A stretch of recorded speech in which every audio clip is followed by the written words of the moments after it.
స్వచ్ఛతా he సేవ కార్యక్రమం ద్వారా ప్రజల్లో పరిసరాల పరిశుభ్రతపై అవగాహన కల్పించేందుకు చర్యలు తీసుకోవడం జరిగిందని 33, 34, 35 డివిజన్లకు చెందిన కూటమి నాయకులు పేర్కొన్నారు. కాకినాడ నగరంలో మెయిన్ రోడ్లో 33, 34, 35 డివిజన్లకు చెందిన సచివాలయ ఉద్యోగులు, ఆర్పీలు, డ్వాక్రా సంఘాల మహిళలు చేపట్టిన ర్యాలీలో అతిథులుగా ఆయా డివిజన్లకు చెందిన కార్పొరేషన్ స్పెషల్ ఆఫీసర్లు, ఆయా డివిజన్లకు చెందిన కూటమి నాయకులు పాల్గొన్నారు.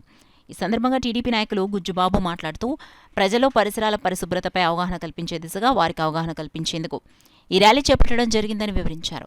కార్యక్రమంలో నాయకులు Boorayya, Bujji, Manohar, corporation revenue officer Nirmala Kumari తదితరులు పాల్గొన్నారు.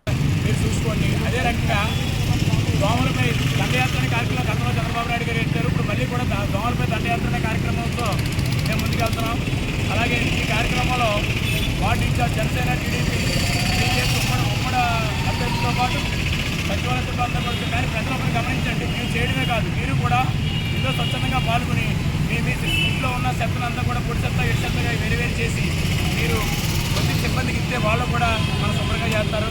అలాగే ముందు మీ ఇంట్లో డెంగ్యూ, మలేరియా ఇవి రాకుండా ముందు మీ ఇంటి పరిశ్రమాన్ని కూడా శుభ్రంగా ఉంచుకోవాలని కోరుకుంటూ, మీకు ఏ సంస్థ వచ్చిన 33లో మన బాబు గారు, 35లో నేను బోరయ్య గారు, అలాగే 34లో బుద్ధి గారు అందరం కూడా, అలాగే జనసేన నాయకులు మనోహర్ గారు, మొత్తం అందరూ కూడా ఎవరైనా అందరం కూడా మీకు అందుబాటులో ఉంటాం. ఎనీ టైం మీరు సహకారంతో మీరు సహకారం చేయండి. ఆశీస్సులతో ఇవాళ స్వచ్ఛ భారత్ అనే కార్యక్రమం ముందుగా ప్రతి కార్యక్రమం కూడా నెలకు 2 సార్లు ప్రతి వారం కూడా చేస్తున్నాము. పరిసరాలు శుభ్రంగా ఉంచుదాం, ఇది అంటువ్యాధుల్ని అరికడదాం. అలాగే ఇంకోటి ఏంటంటే దారికి కాదు శుభ్రం చేయాలి. దారి ధరించి రోగంతో మెయిన్ రోడ్లో మేము 33, 34, 35 డివిజన్ ఇన్ఛార్జీలు అందరూ కూడా ఈ కార్యక్రమం మొదలెట్టాం.